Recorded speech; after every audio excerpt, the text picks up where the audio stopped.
Okay, it's Saturday the 9th of January and I've decided to start a video diary.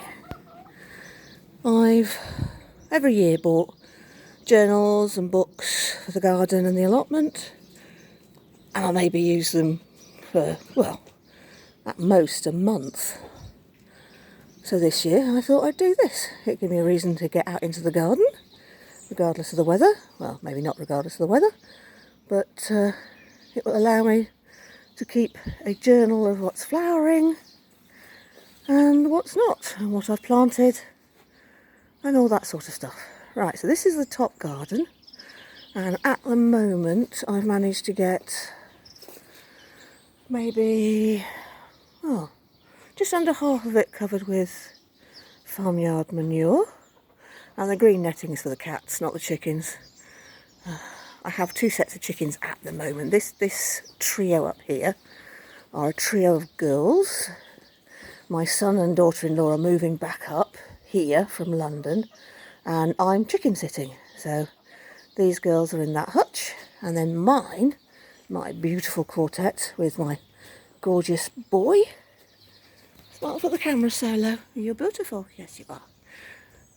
They're both in hutches. They will normally roam around the garden, but they're in quarantine like everybody else at the moment. So in a week or so I shall let my son's girls out, and they'll get used to my chickens, and then I'll gradually introduce my chickens, and for the rest of spring they'll probably have the garden to themselves.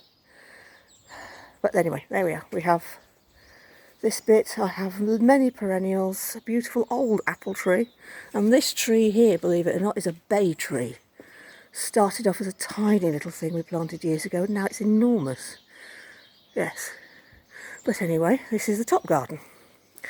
This is one of our multiple sheds. We seem to have a thing for sheds. I mean, we've got two more down there, all painted blue. But yes, and a beautiful Japanese birch that I planted about 4 or 5 years ago. Lovely rosemary. And in spring, it'll be a beautiful cottage garden.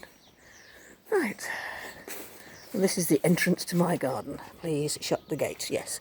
If the chickens learn that this is where all the nice cabbage leaves and things come from, I'll never keep them out of it. So, this is the bottom garden that I've set up like an allotment. There we go. The last of the Brussels sprouts. This is my herb bed. Greenhouse, all frosty. A cold frame. My 3.5 compost bins. So yes, ouch. I mean, again, we've done a lot of work down here this year. Again, another shed. We used to have an enormous Christmas tree that somebody had obviously planted, and it just got too big, God bless it. So we've cut that down. It opens up this area marvellously. But these are the 4 larger beds. There we go. Again, greenhouse. And this is the bomb site. So, down here next year we're going to have another single large shed that's going to have all my gardening stuff in it.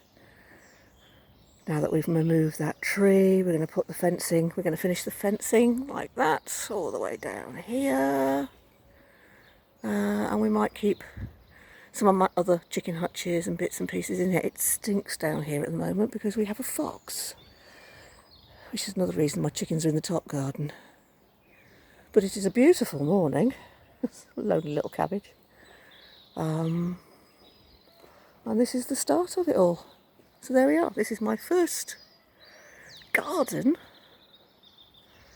And then hopefully later on we'll see the allotment. And this will be my first diary entry. Lovely. Pigeons have had those, but yeah, they can. They're allowed. Well, hopefully I'll do another one tomorrow.